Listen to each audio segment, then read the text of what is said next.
Boa noite, hoje é quarta-feira, 22 de abril de 2026.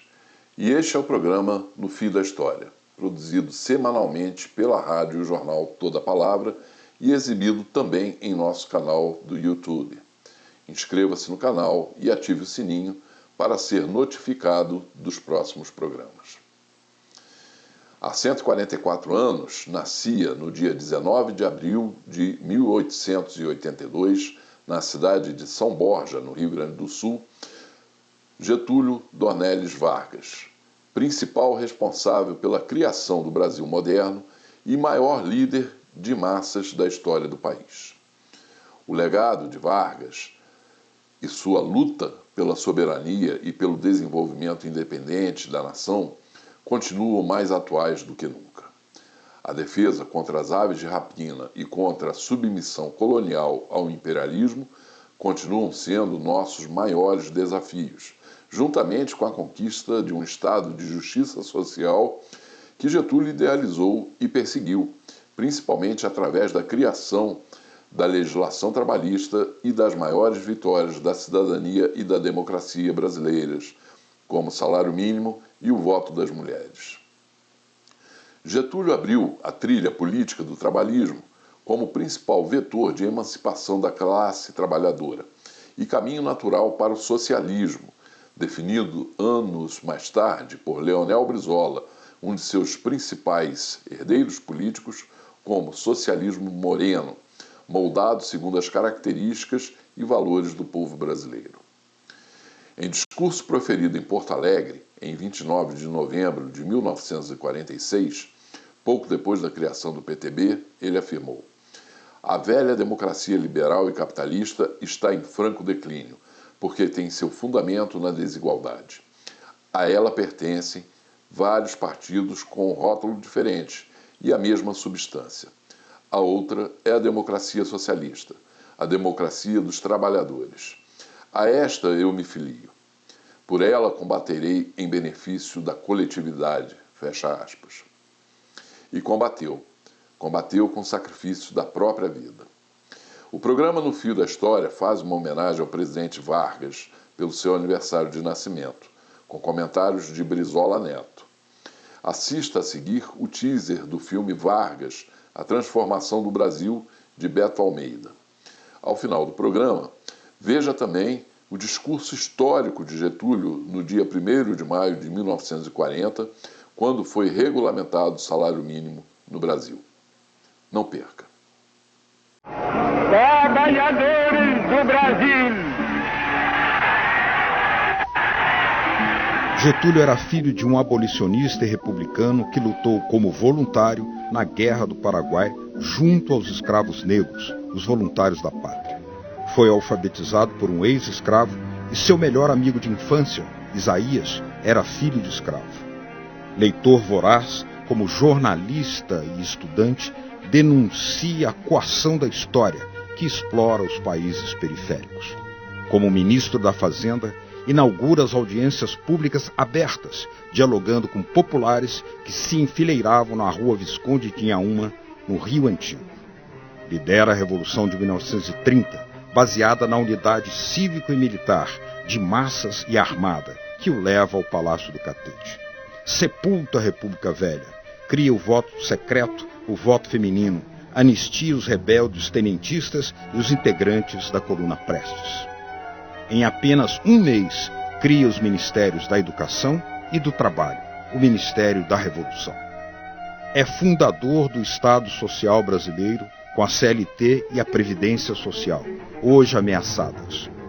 Anula as concessões para a exploração de petróleo por empresas multinacionais.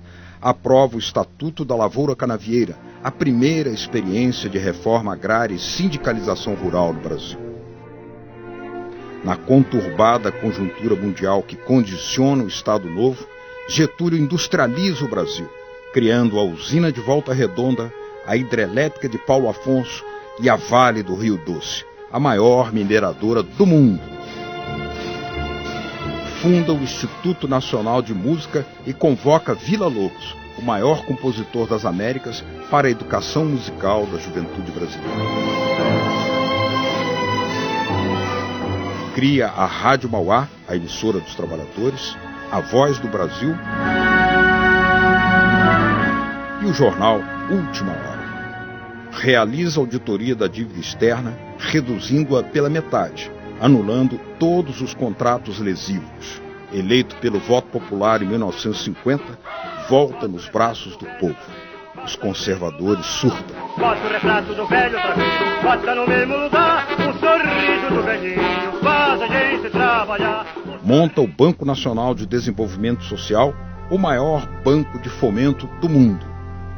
Lança a Eletrobras e confessa ter assinado o seu próprio atestado de óbito. Funda a Petrobras, com base em ampla campanha cívico e militar. O Brasil crescia a taxas de 12% ao ano. Nem a China. Os conservadores conspiram.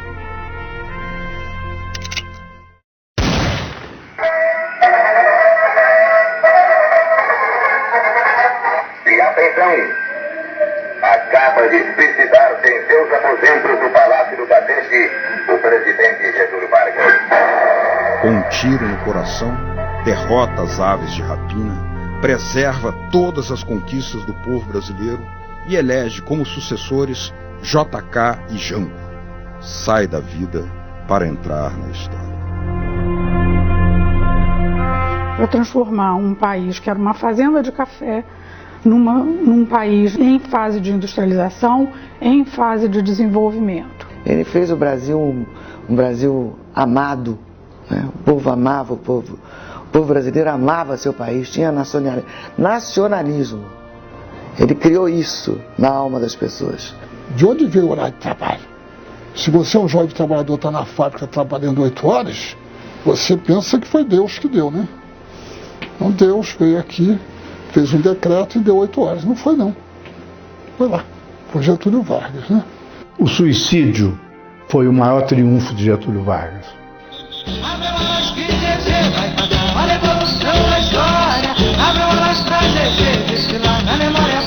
Vem aí Getúlio Vargas, a transformação do Brasil.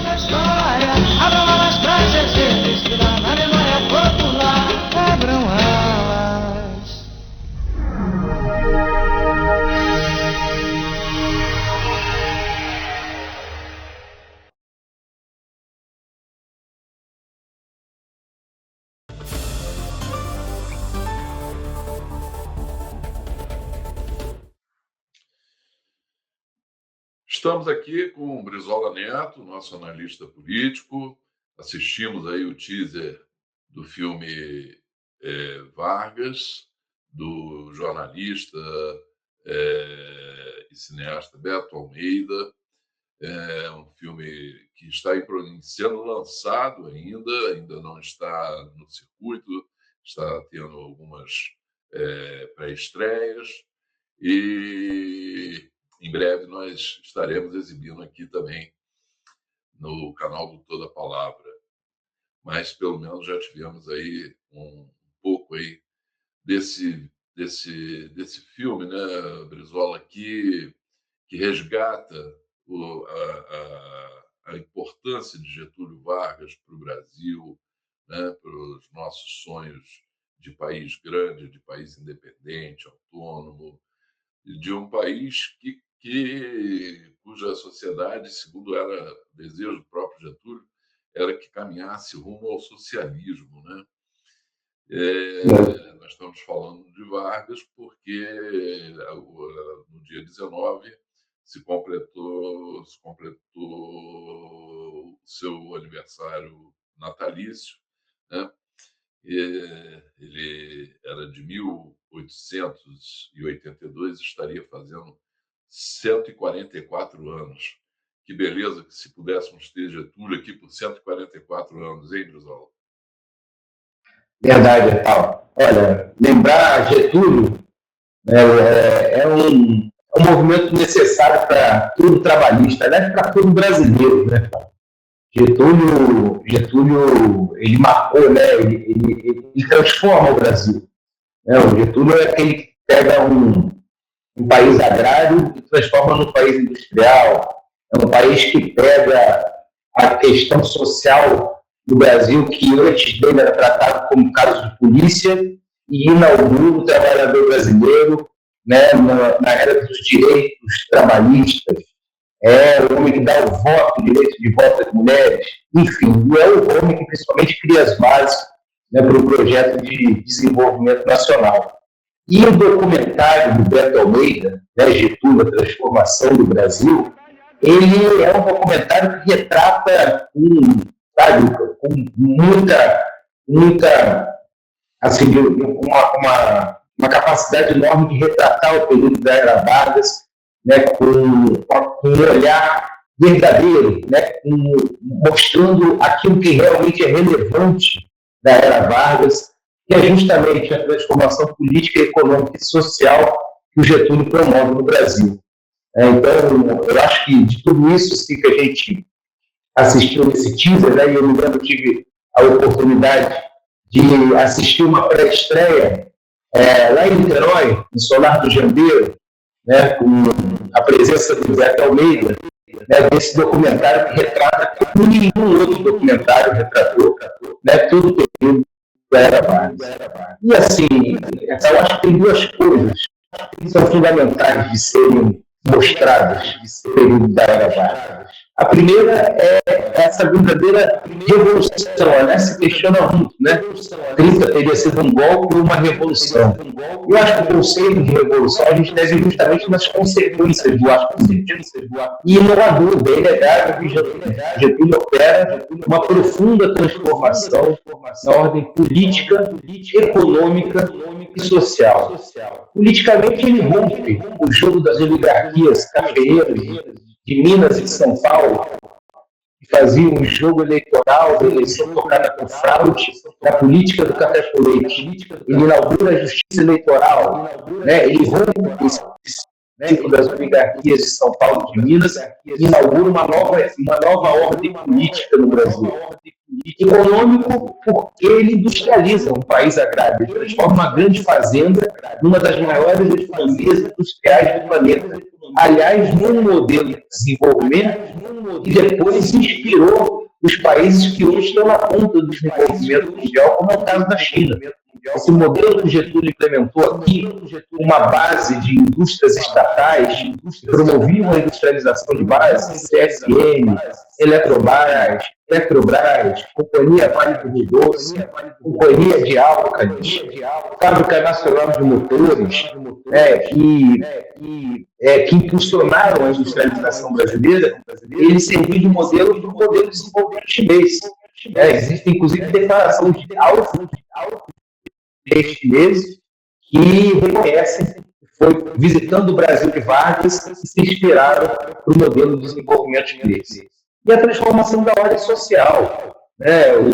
O Getúlio ele inaugura a era dos direitos e garantias do mundo do trabalho, consolida na CLT, a consolidação da legislação do trabalho, um conjunto de direitos para os trabalhadores que tiveram direitos garantidos antes, inclusive, de países europeus e do próprio Estados Unidos. O Getúlio é um pioneiro na garantia de direitos ao trabalhador. E também em relação ao direito das mulheres, né? As mulheres poderem votar. Então, assim, é inegável que o Getúlio opera uma transformação profunda no Brasil, né, que transforma a ordem política, econômica e social. E acho que essa passagem, né, que você fala, é muito bem colocada, depois ela é rememorada pelo professor Darcy Ribeiro, de que a doutrina trabalhista, né, que sem dúvida nenhuma teve seu grande condutor e executor, né, porque o Getúlio não era só quem criava uma doutrina trabalhista, ele executou um projeto de nação, né, e ela é o caminho brasileiro para a superação, né, da economia liberal capitalista, um modelo de desenvolvimento baseado nas forças sociais e no primado do trabalho. Eu acho que Getúlio é tudo isso, por isso uma referência, né, lembrar Getúlio é uma ação necessária, não só para todos os trabalhistas, mas para todos os brasileiros, que devem comemorar, né, esse herói da pátria, né, que transformou profundamente o destino do Brasil. Lamentavelmente, hoje, muito ou quase tudo do que Getúlio construiu está se perdendo, né? Mas são ainda as bases criadas por Getúlio que garantem o que a gente tem de real no nosso país, como é o caso da Petrobras, da Vale do Rio Doce e da legislação trabalhista. É isso mesmo. E agora é muito interessante, né? A gente teve acesso aí a um pronunciamento, um discurso do presidente Vargas em 1946, durante a campanha no Rio Grande do Sul, do Alberto Pasqualini, pelo PTB. E o PTB era um partido recém-criado ali naquele momento. E Getúlio fala claramente, né, que o caminho é o socialismo. Ele diz o seguinte: a velha democracia liberal e capitalista está em franco declínio, porque tem seu fundamento na desigualdade. A ela pertencem, repito, vários partidos com rótulos diferentes e a mesma substância. A outra é a democracia socialista, a democracia dos trabalhadores. A esta eu me filio. Por ela combaterei em benefício da coletividade. E combateu mesmo, né? O sacrifício da própria vida. Mas eu queria agora, Brizola, chamar o Beto Almeida para ele nos dar um depoimento sobre Getúlio, ele que dirigiu, produziu esse filme Vargas, a Transformação do Brasil. Vamos ouvi-lo, depois a gente volta em seguida. Recordar Getúlio Vargas no seu natalício, cumprido agora em 19 de abril, é um exercício a que todos os brasileiros devem se dedicar para refletir sobre qual o programa de nação que o Brasil deve abraçar. Durante a era Vargas, onde a dobradinha entre industrialização mais expansão dos direitos sociais e trabalhistas gerou uma situação que permitiu, durante 50 anos praticamente, o Brasil fosse uma das nações que mais crescessem economicamente em todo o mundo. Fim da era Vargas e entramos aí na economia de papel, do rentismo, nós temos a desindustrialização perigosíssima. O Brasil, que poderia cumprir uma função muito superior na economia mundial, viu que foram entregues empresas como a Vale do Rio Doce, a Petrobras foi fatiadamente privatizada, e isso não permite a geração dos recursos necessários para alavancar um projeto de nação. A Eletrobras também foi privatizada. Ou seja, o programa de nação passa por refletir sobre aquela lição deixada por Getúlio Vargas. Até mesmo o presidente Lula, em prefácio publicado recentemente no livro Trabalhadores do Brasil, ele diz que revisou as críticas que fazia sobre Getúlio Vargas, inclusive chegando a dizer mesmo que a associação entre CLT e Carta de Lavoro Fascista era uma mentira. Ou seja, esses mitos precisam ser derrubados, mas também precisam ser derrubados aqueles mitos que apostam no mercado como se fosse capaz de gerar plenamente o desenvolvimento. Sem a presença do Estado, sem a renacionalização da Petrobras, sem a encampação da BR Distribuidora controlando os preços dos combustíveis, como já fizemos no passado, sem a Eletrobras, que permitiria ao Brasil ter, não o que tem hoje, que é uma das mais elevadas tarifas de energia elétrica do mundo, isso é desindustrializante. Então, a era Vargas tem a sua grande atualidade nos exemplos deixados. Por isso mesmo, agora onde há novamente perigo na esquina, como diz o poeta, com aqueles que depuseram Getúlio Vargas em 45, que o levaram ao suicídio em 54, que derrubaram João Goulart com seu projeto trabalhista das reformas de base de 64, que derrubaram também a presidenta Dilma Rousseff, aqueles estão novamente conspirando para fazer com que o Brasil recue, regrida a uma situação colonial. Nós, patriotas, que temos o exemplo de Getúlio ainda muito vivo, devemos lembrar e fazer o bom debate, o bom combate, dizendo que precisamos ter um Estado capaz de gerar o desenvolvimento, que não se pode gerar desenvolvimento sem Estado forte, sem um Estado qualificado. Por isso mesmo, essa recordação sobre o natalício de Getúlio Vargas não é uma recordação só de nostalgia, é também o debate das ideias necessárias. Por que é que Fernando Henrique Cardoso disse que veio para destruir a era Vargas?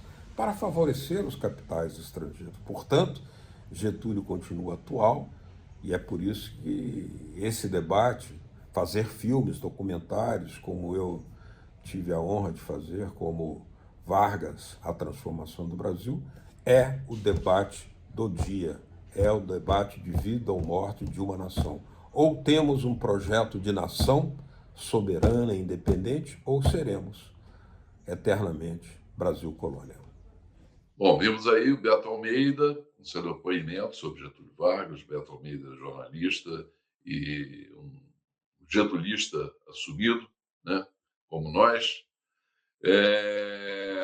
Agora, Getúlio hoje é mais atual do que nunca, né? O desafio da soberania, o desafio da democracia brasileira e da nossa sobrevivência como nação independente, né, frente aí aos ataques do Império Americano que temos visto aí, né, por Donald Trump, é mais urgente do que nunca, né? Como que a política brasileira e as esquerdas devem se mirar nas teses do presidente Vargas? Olha, ser de esquerda, acima de tudo, é buscar a justiça social, né? E Getúlio, com muita clareza, nos ensinou que só alcança a justiça social um país que tem desenvolvimento econômico. E só se desenvolve economicamente um país que afirma sua soberania. Então, nada tão atual como esses princípios do Getúlio. Não é? O país que perde, que abdica da sua soberania, é um país que não consegue desenvolver sua economia e, por isso, mantém o seu povo no atraso. E, lamentavelmente, o Getúlio ele se colocou como um homem que ia superar a dependência brasileira. Ele não se contentava que esse país fosse um país produtor de matérias-primas e importador de produtos manufaturados. Para isso, ele criou as bases da industrialização brasileira. E teve muito sucesso no que fez. Seu marco institucional perdurou por mais de 50 anos, como disse o Beto Almeida no seu depoimento. Durante 50 anos, o Brasil era o país que mais crescia no mundo. A gente viu no documentário que ele chegou a atingir taxas de 12% ao ano de crescimento, que a gente vê na China hoje, era aqui no Brasil.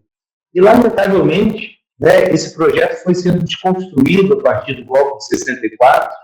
Mesmo os militares, em algum período, mantiveram os planos nacionais de desenvolvimento, mas com a reabertura, e a gente sabe que a reabertura teve muita influência dos interesses americanos do Brasil, se constituíram governos que se intitularam os destruidores da era Vargas.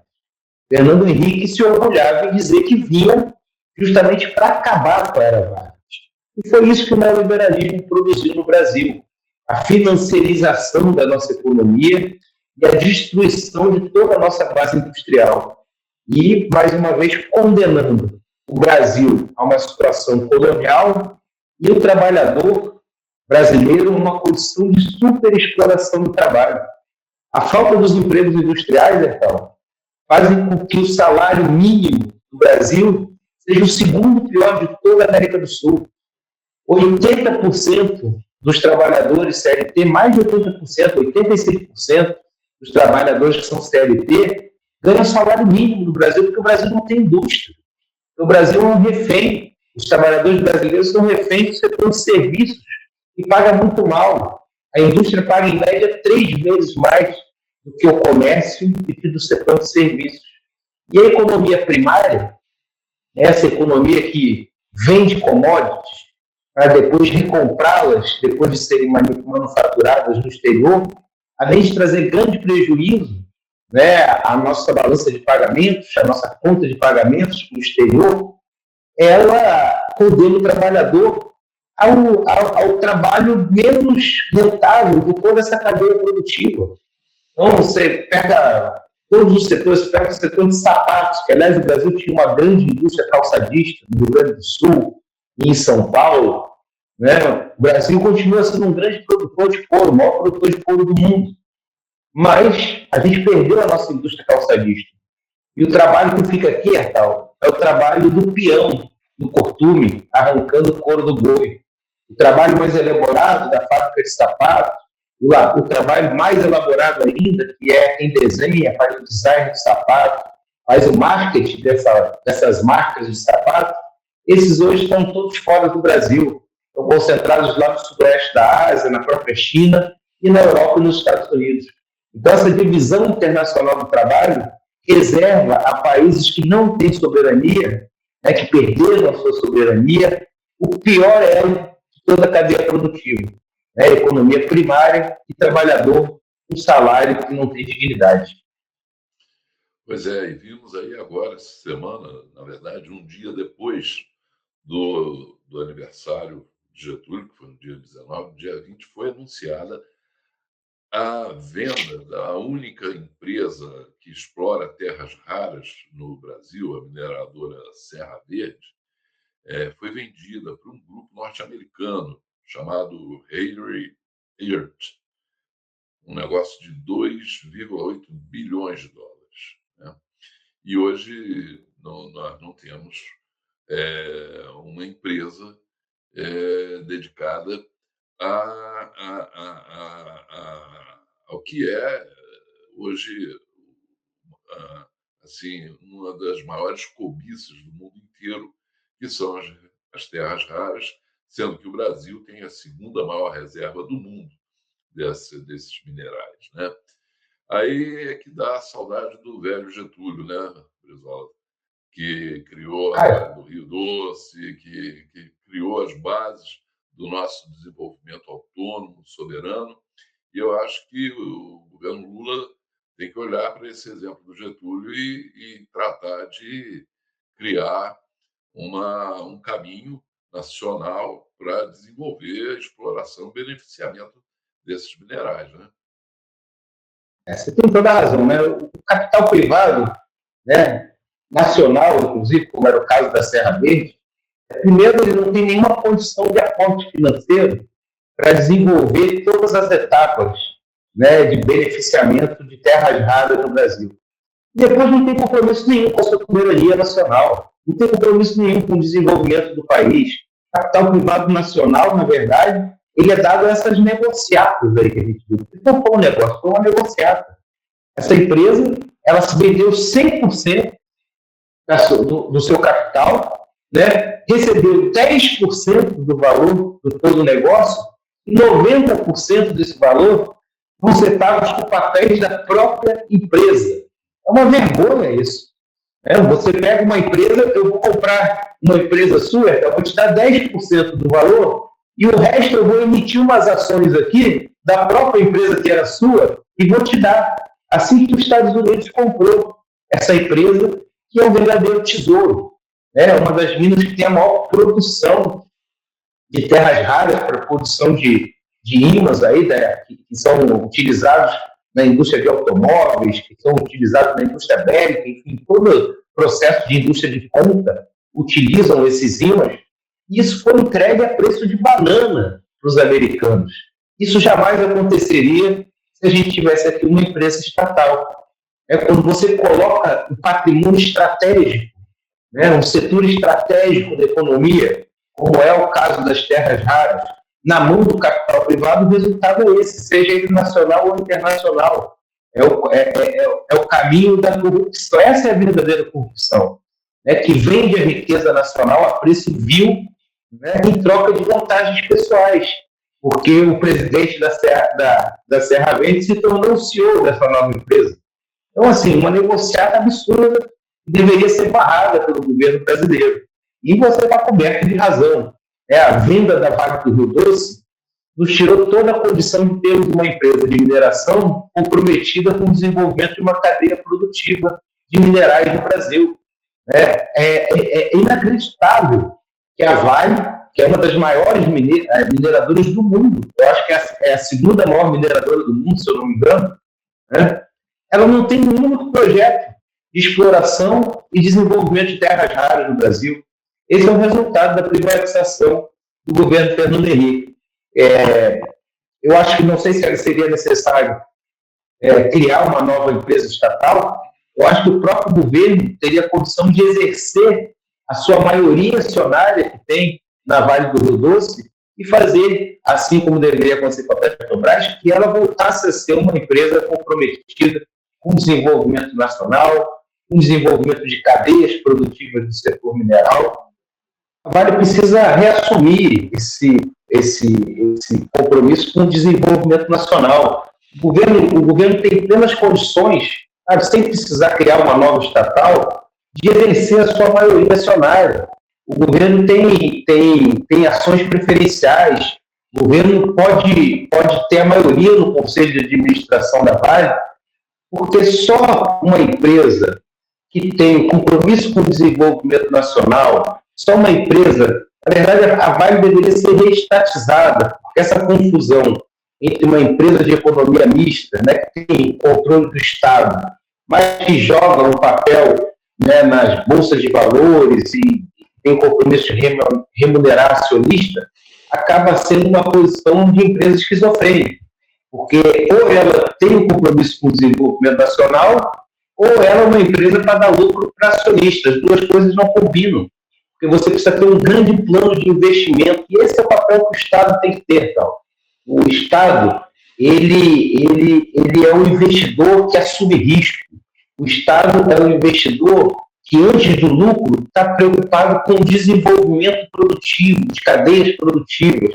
E só uma empresa 100% estatal teria condição, de fato, de desenvolver uma cadeia produtiva no setor mineral, especialmente em terras raras, que precisam de altos investimentos, não só para a sua produção, mas principalmente para o seu processamento, para ela chegar a ser utilizada na indústria moderna, né? Na indústria de imãs, na indústria bélica, na indústria de automóveis elétricos, enfim, com essas finalidades todas que as terras raras têm.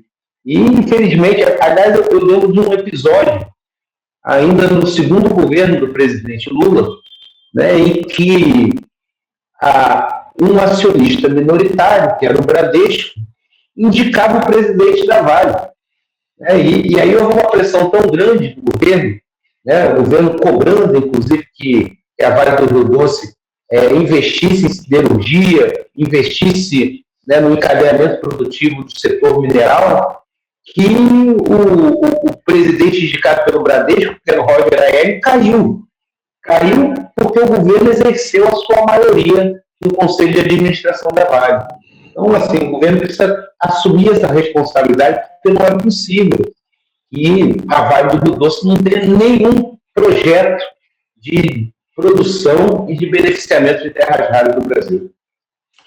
Exatamente. E assim acontece também com a Petrobras, né? Com a privatização da BR Distribuidora, e nós estamos vendo aí o mundo inteiro sofrendo a pior crise do petróleo, né, de todos os tempos, pior do que a crise de 73, com a tendência de se agravar ainda mais em função dos acontecimentos lá no oeste da Ásia. E o governo brasileiro, sem a BR, perdeu a sua capacidade de exercer um controle de preços sobre os combustíveis, né? O governo tenta dar isenções fiscais, mas essas isenções não chegam na bomba, não chegam nos postos de gasolina. Como é que o governo vai controlar, para não deixar que nós entremos numa espiral inflacionária terrível aqui no Brasil, tendo o Brasil condições, por ter uma autossuficiência, pelo menos em né? Apesar das dificuldades que tem com o óleo diesel. É a mesma coisa, né? É a privatização, a privataria, né, desses neoliberais aí, que hoje é uma lástima e que é um atentado contra a obra do Getúlio, né? A privatização da BR Distribuidora foi um crime de lesa pátria, porque o Bolsonaro, né, e o Paulo Guedes privatizaram o setor mais lucrativo da Petrobras, que era a distribuição, e ainda entregaram a marca da Petrobras. Esses postos estão aí, não tem mais nada a ver com a Petrobras, mas eles exibem a marca da Petrobras, eles têm bandeira Petrobras, o PR, e isso carrega toda a credibilidade de uma empresa aí que tem quase um século, né, de existência, de confiança do povo brasileiro. E o Brasil perdeu a sua capacidade de regular o preço do varejo. Hoje a gente está na mão de distribuidoras privadas que não, sabe, elas não piscam em especular em cima das oscilações do preço do barril do petróleo. Por mais que a Petrobras segure o preço nas refinarias, essas distribuidoras, elas aumentam o preço, né? Elas aumentam o preço do combustível, independente do preço da refinaria ter sido reajustado ou não. O governo vem fazendo um esforço para desonerar e subsidiar, né, para tentar segurar o aumento do custo da gasolina e do óleo diesel, mas esse esforço ele é muito ingrato, porque sem você controlar, sem você ter uma maneira de intervir no varejo, na distribuição desse combustível, é muito difícil segurar o preço, né, da gasolina e do diesel. Bom, nós falamos aí da questão do oeste da Ásia, né, a situação da guerra lá, apesar da trégua, né, que pode ser rompida de uma hora para outra, não tem nada certo que essa trégua ela permaneça, né? A situação é muito delicada ainda, né? E nós temos aqui um boletim do nosso amigo Timothy Roche, jornalista norte-americano do Executive Intelligence Review, baseado em Washington. Timothy, ele nos traz um relato de como está a correlação de forças dentro do Congresso americano, sendo que, embora ainda tenha maioria, o Partido Republicano e Donald Trump estão sendo cada vez mais acossados pela oposição e perdendo algumas posições favoráveis a ele. Vamos ouvir, então, o relato do Timothy e voltamos para comentar esse assunto. Saudações a todos e todas. Sou Tim Rush, do Serviço Noticioso EIR, do Movimento Lina LaRouche, nos Estados Unidos, lhes falo perto de Washington, D.C., o dia 20 de abril. Quero adicionar certas coisas à reportagem que eu mandei para vocês a semana passada. A briga intensa, acirrada em torno à guerra em Irã sigue sem diminuir, até cresce ainda.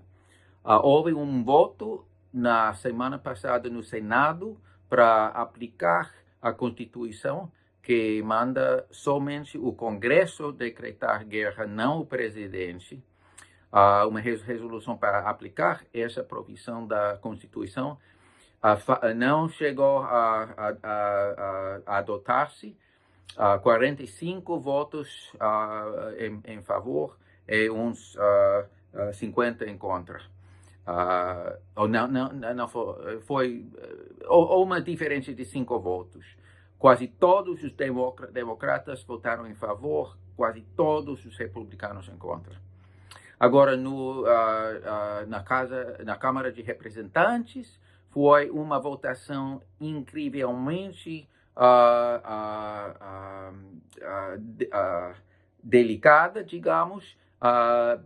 Falhou o voto a votação por um só voto.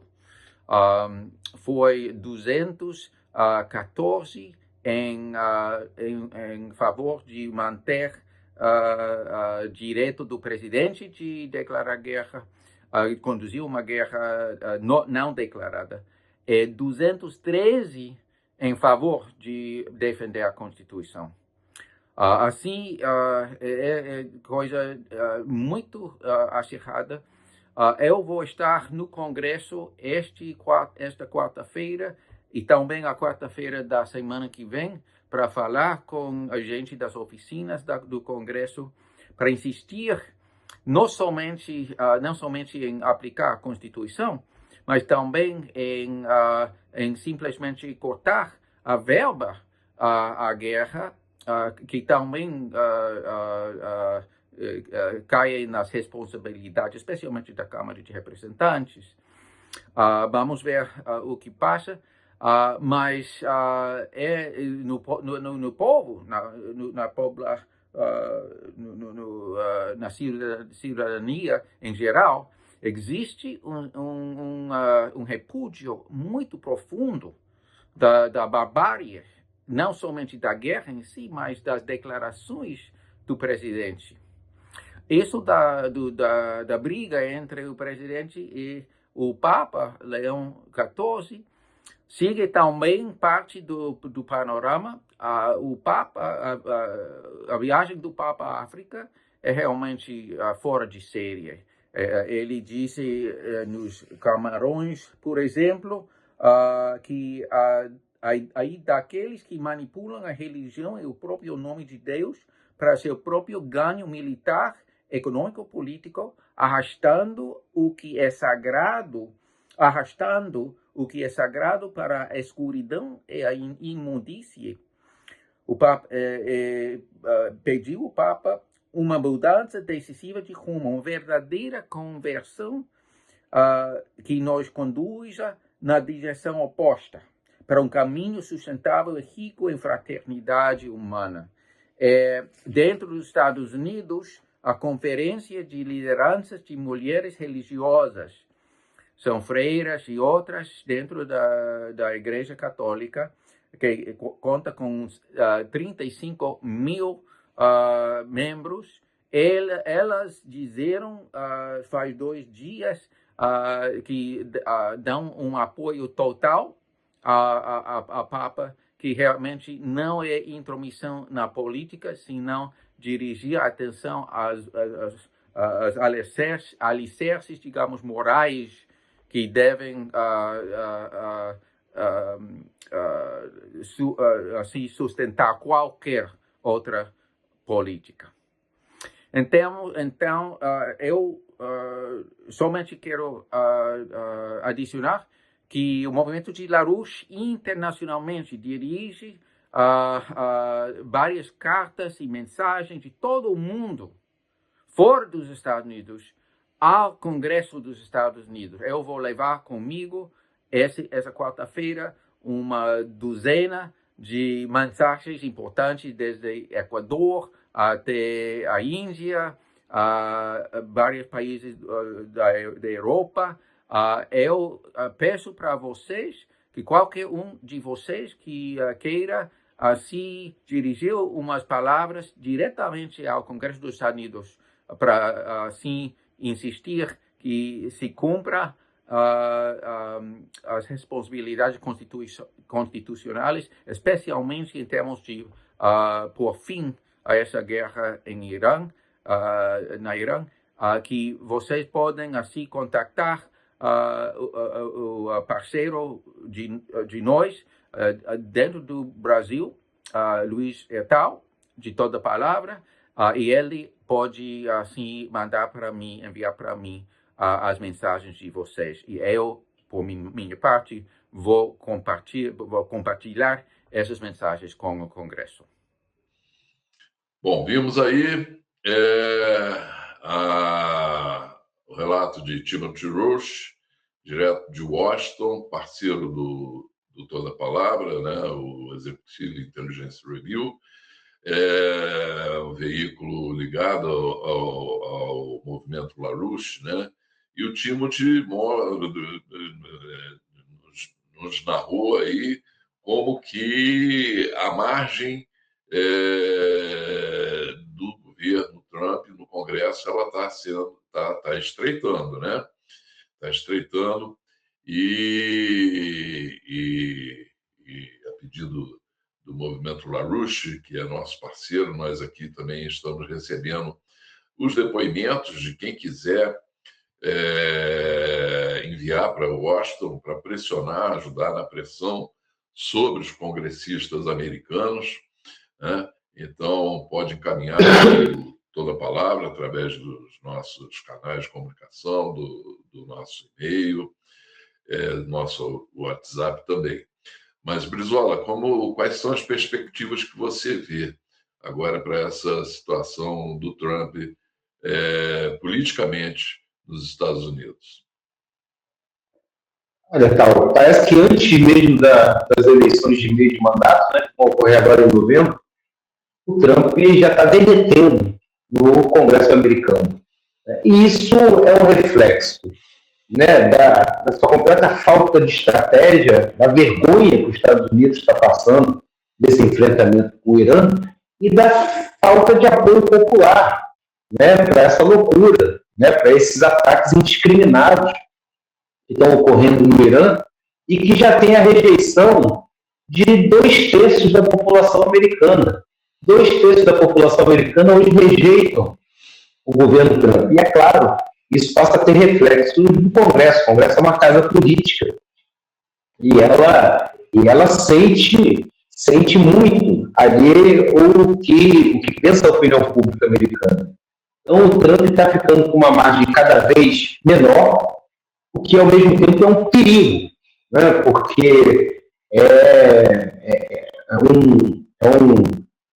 um líder que está sentado num poderio bélico absurdo e que está ficando meio que num beco sem saída e que pode promover uma escalada brutal, né? Inclusive se fala aí que os Estados Unidos, em meio a essas negociações, mais uma vez, né, negociações aí, um cessar-fogo que já não está sendo cumprido, que as autoridades iranianas já estão denunciando várias violações, né? Ele pode estar preparando um ataque brutal ao território iraniano. E claro que vai ter consequências, mas para criar um discurso, para tentar uma saída desse conflito que não seja tão vergonhosa para os americanos. Eu não acredito que ele vai conseguir fazer isso, mas eu não descarto a brutalidade, né, das ações americanas e israelenses nesse conflito.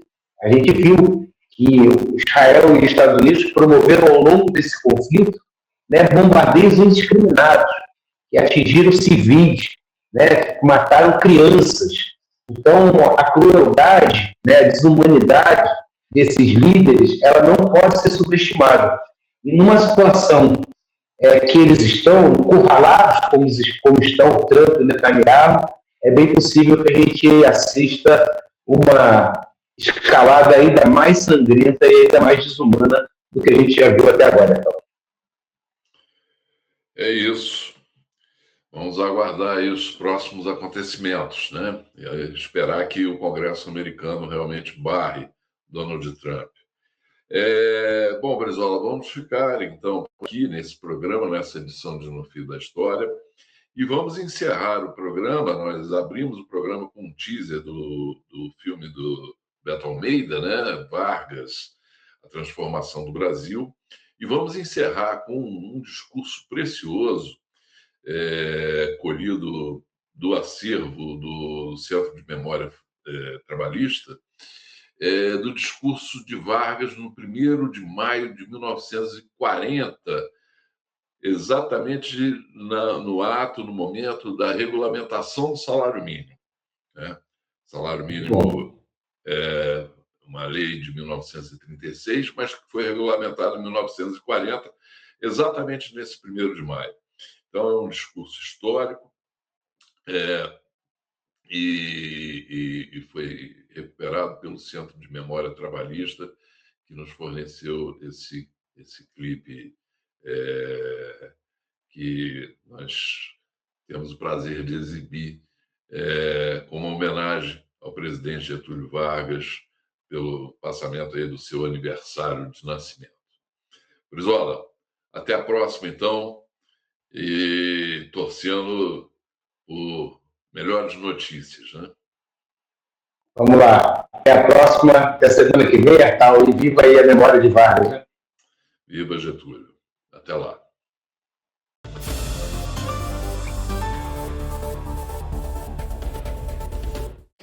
Trabalhadores do Brasil, aqui estou, como de outras vezes, para compartilhar das vossas comemorações e testemunhar o apreço em que tenho o homem de trabalho como colaborador direto da obra de reconstrução política e econômica da pátria. Não distingo na valorização do esforço construtivo, do operário fabril, do técnico de direção, do engenheiro especializado, do médico, do advogado, do industrial ou do agricultor. O salário ou outra forma de remuneração não constitui mais do que um meio próprio a um fim. E esse fim é objetivamente a criação da riqueza nacional e o surto de maiores possibilidades à nossa civilização. A despeito da vastidão territorial, da abundância de recursos naturais e da variedade de elementos de vida, o futuro do país repousa inteiramente sobre a nossa capacidade de realização. Todo trabalhador, qualquer que seja a sua profissão, é a esse respeito um patriota que conjuga o seu esforço individual à ação coletiva em prol da independência econômica da nacionalidade. O nosso progresso não pode ser obra exclusiva do governo, e sim de toda a nação, de todas as classes, de todos os homens e mulheres que se enobrecem pelo trabalho, valorizando a terra em que nasceram. Constitui preocupação constante do regime que adotamos difundir entre os elementos laboriosos a noção da responsabilidade que lhes cabe no desenvolvimento do país, pois o trabalho bem feito é uma alta forma de patriotismo, como a ociosidade, uma atitude nociva e reprovável. Nas minhas recentes excursões aos estados do Centro e do Sul, em contato com as mais diversas camadas da população, recebi caloroso acolhimento e manifestações que testemunham, de modo inequívoco, a confiança que os brasileiros, desde os simples operários aos expoentes das atividades produtoras, depositam na ação governamental. Falando num momento como este, diante de uma multidão que vibra de exaltação patriótica, não posso deixar de pensar como os nossos governantes permaneceram durante tanto tempo indiferentes à cooperação construtiva das classes trabalhistas. Relegados a uma existência vegetativa, privados de direitos e afastados dos benefícios da civilização, da cultura e do conforto, os trabalhadores brasileiros nunca obtiveram, sob os governos eleitorais, a menor proteção, o mais elementar amparo.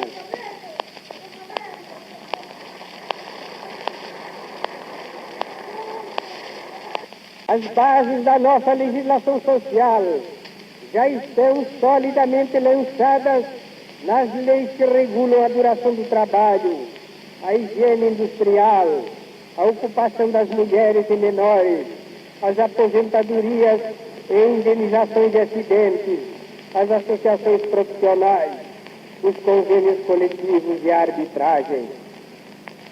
Ultima-se agora a organização da Justiça do Trabalho, cuja regulamentação está na fase final de estudos e deverá ser posta em vigor dentro de pouco. É uma legislação que tende a ampliar-se e a cobrir com a sua proteção os diversos ramos da economia nacional, da fábrica aos campos, das oficinas aos estabelecimentos comerciais, empresas de transporte e todos os empregos e ocupações. As sugestões da experiência e as imposições da necessidade irão naturalmente indicando modificações e ampliações cuidadosas. Chegaremos assim a consolidar esse corpo de leis num Código do Trabalho adequado às condições do nosso progresso. Não é demais observar, a propósito das nossas conquistas de ordem social, e povos de civilização mais velha, apontados como modelos a copiar, ainda não conseguiram resolver satisfatoriamente as relações de trabalho, que continuam sendo para eles causa de perturbações e antagonismos, em vez de forças de cooperação para o bem comum. Embora deixados ao abandono, os nossos trabalhadores souberam resistir às influências malsãs dos semeadores de ódio, a serviço de velhas e novas ambições de poderio político, consagrados a envenenar o sentimento brasileiro de fraternidade com o exotismo das lutas de classe.